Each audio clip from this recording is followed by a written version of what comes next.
Hello, my name is Brandon Diego, and today I will be showing you how to import data into your own personal Google Sheets. So first, what I want you to do, as always, sign in and either create or use an existing Google Sheets. And so I feel that there are two easy ways to do this. One is to just copy and paste the data right into your Google Sheets. Control C to copy, Control V to paste. Another way, which is pretty easy, is to use Google Forms. So I have a test one right here. And so if you haven't used Google Forms before, it's pretty simple. You can make new questions, add some like videos and images. So all it is just a question and response type thing.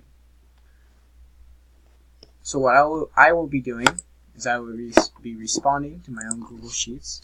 So Brandon Diego. And I have a question here. This is test, this may be test, this is no test. I'm going to put this is test because this is a test. And then I go there and it says you submitted a response. And then I go back to my form, it says one response. And then also, if I go to here, it will have a new data in here. So it will have the timestamp of when I actually did it. It will have my name, the first thing I put in, and this is test. I'll do one more example. Smith. This is no test. And if you go here, there's John Smith saying this is no test, even though it is. Come on, John Smith.